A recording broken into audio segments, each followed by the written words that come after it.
com a paz do Senhor. Que bonito plenário e que bonita presença aqui diante do altar de homens de Deus aprovados pelas suas respectivas igrejas, apresentados à convenção, analisados pela SECAM e assim aprovados aqui para um momento especial, a consagração para o ministério. Evangelistas e pastores, incluindo aqueles que estão sendo recebidos, eu creio, e também com troca de credenciais. Ao lado de cada um dos irmãos, a respectiva esposa. Felizes são os homens que têm ao seu lado, e eu não gosto da palavra parceira aplicada ao casamento e no caso cristão. Essa palavra é muito boa para outros ambientes e sociedade, mas para nós a palavra é bíblica, é adjutora. Eu vou repetir, me perdoa, presidente, mas estou falando a palavra de Deus. Não gosto, e nada contra quem gosta, quem prega, a palavra parceira não é muito apropriada, não é muito apropriada, porque a Bíblia fala adjutora. Também não gosto quando diz que atrás de um grande homem tem uma grande mulher. A Bíblia também reprova esta expressão. A Bíblia diz ao lado.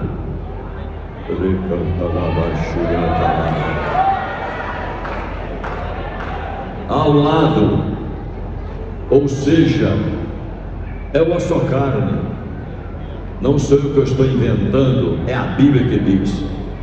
E como tal, e a adjutora, ela é partícipe do seu ministério. Ela não é a pastora, ela não é a ministra, mas é a integrante do ministério do seu marido, orando, jejuando, ajudando, tendo paciência e às vezes até aconselhando. Como é bom ter uma boa esposa que participa de todos os interesses da vida do marido. E o outro detalhe: marido e mulher não tem segredo um para o outro. Ela sabe das finanças do marido, ele sabe das finanças da mulher. Ele sabe tudo a respeito dela, e a recíproca é verdadeira. É uma só carne. Mas para os amados irmãos, eu serei breve, pastor. Para os amados irmãos que aqui estarão daqui a pouco ajoelhados e as mãos postas sobre vossas respectivas cabeças dos ministros do Senhor, uma palavra também na Bíblia Sagrada, e vou extraí-la no capítulo 4 da segunda carta de Paulo aos Coríntios, os versículos 1, 2 e o versículo 7. Apenas uma reflexão. Pelo que escreveu o apóstolo Paulo, tendo este ministério, segundo a misericórdia que nos foi feita, não desfalecemos, antes rejeitamos as coisas que por vergonha se ocultam, não andando com astúcia, nem falsificando a palavra de Deus, e assim nos recomendamos a consciência de todo homem na presença de Deus pela manifestação da verdade. E o versículo 7, assim está escrito: temos, porém, este tesouro em vasos de barro, para que a excelência do poder seja de Deus e não de nós.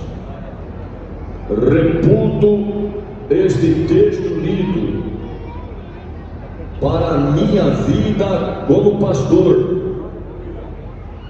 e também compartilhar com aqueles que pastores são e nesta noite que serão consagrados. Ninguém aqui é privilegiado porque é ministro do Evangelho. Ninguém aqui é especial porque é ministro do Evangelho. Ninguém aqui é melhor do que o outro porque é ministro do Evangelho. Ninguém é mais preparado porque é graduado em teologia e deve ser. Ninguém é melhor porque tem cursos de excelência na teologia e tem que ter muito cuidado qual a teologia que somos cursando. E é um critério da nossa convenção geral recomendar que os nossos cursandos procurem os diplomas recomendados pela CGLB, porque temos boa doutrina, boa teologia e somos pentecostais. Aleluia. Mas por tudo isto não somos privilegiados. Também não somos privilegiados porque temos sobrenomes de fundadores da igreja, de líderes da igreja. Tudo isso é uma questão familiar. Não somos privilegiados. E então, pastor, nós vivemos pela misericórdia de Deus. Aleluia. Nós somos chamados porque do céu o Senhor da obra, Ele olha para nós,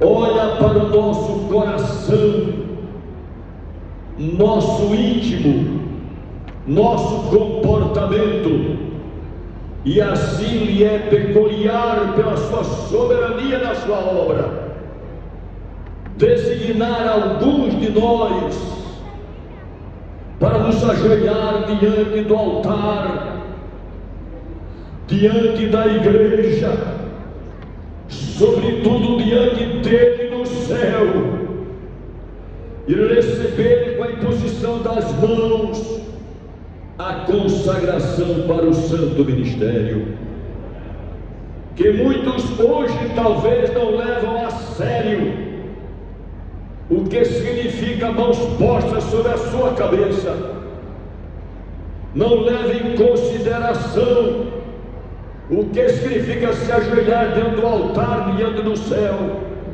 e tanto faz como tanto fez, amanhã não está mais a menor valor aquilo que ele se passou, mas que leva isto aqui a sério.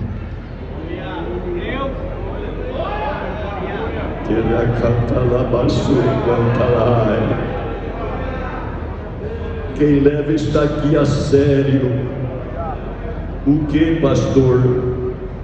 Tendo este ministério segundo a misericórdia de Deus.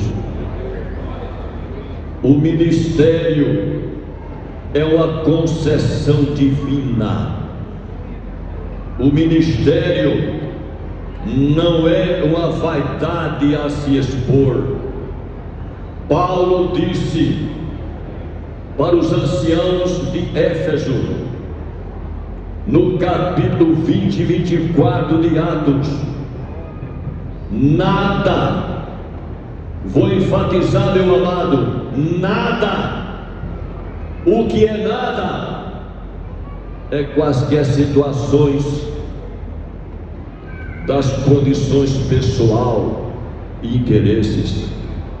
Ou seja, meu querido pastor Natanael, como que ele pudesse assim estar dizendo para o meu entendimento: renuncio todos os meus interesses, coloco à disposição dele que me confiou a chamada pela misericórdia, o meu próprio livre-arbítrio, para que eu não faça o que eu quero na sua obra, mas o que Ele quer para que eu faça a obediência.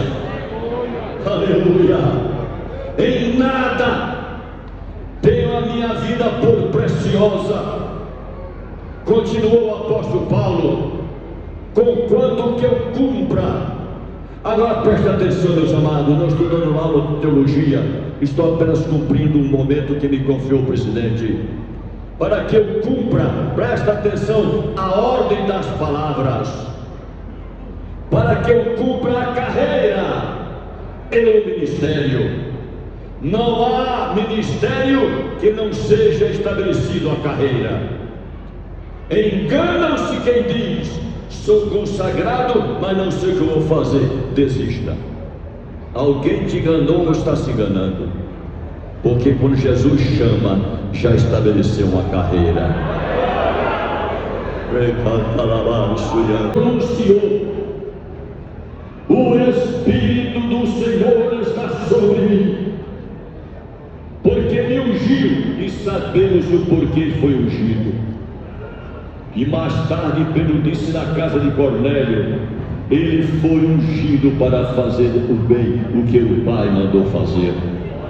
Amados, creio com muita humildade, digo e não estou exaltando, cada um de vós aqui deve ter sentido o dia da chamada. O dia da chamada é muito marcante e fica na nossa mente e coração. Vocês devem lembrar o dia que Deus chamou, a forma como Ele chamou e o porquê e para que Ele chamou. Do contrário, não tem carreira. Pode ter ministério, mas ministério pessoal não é segundo a graça de Deus. E finalmente, para cumprir a carreira e o ministério, mais tarde escrevendo a carta a Timóteo, segunda carta, ele assim disse: meu amado, acabei a carreira, mas não disse o ministério. E agora, meu pastor? Olha o silêncio, meu querido pastor. Eu vou repetir: acabei a carreira, mas não disse o ministério, porque a carreira é cumprida aqui, mas o ministério vai dar conta a ele lá no céu. Se quer a coroa que está reservada no cumprimento do ministério, ser fiel até a morte, e dar-te-ei a coroa da vida. Aleluia! E finalmente, não esqueçamos, somos humanos. Vou repetir: somos humanos. E Paulo recomenda, e com isso vou encerrar: temos, porém, este tesouro. Amados, ministério é um tesouro. Leva a sério o valor deste tesouro. Considera com toda a tua alma o valor deste tesouro. Não é tesouro de bens materiais, não é tesouro de patrimônio pessoal, não é outro tesouro senão a graça de Deus, que diz o apóstolo Paulo: a minha graça te basta, a minha graça te basta, que nos dá força, convicção, tira de nós quaisquer dúvidas, e em todas as circunstâncias Ele pode dizer: serei fiel a ti, meu Deus. Mas esse tesouro, diz o apóstolo Paulo, ele está em vaso de barro. Somos humanos, fadados às falhas, às negligências, aos erros. Cuidado para não pecar. Sou dos que creem que aquele que outorga do ministério, ele também recolhe quando não se agrada, especialmente quando peca. A conversão pode recuperar o ministério via estatuto, Uma igreja pode considerar a volta ao ministério via considerações, mas o céu veta. Basta ver os exemplos que assim procederam. São considerados por letras estatutárias, mas aquele que confia o ministério tem autoridade para recolher este ministério. Que Deus nos guarde. Somos vasos de barro, mas quando entregues a Deus, entendemos que a excelência não é nossa, mas é dele, a quem toda a glória, toda a honra, todo o louvor, todo o poder e ação de graças. Cumpram o vosso ministério, em nome de Jesus, obediente aos vossos pastores, que com a igreja vos confiou esta consagração, e aguardem com toda alegria, não aqui, mas na eternidade, o fruto do vosso galardão e a coroa de vida. Deus os abençoe. Parabéns pela consagração, em nome de Jesus.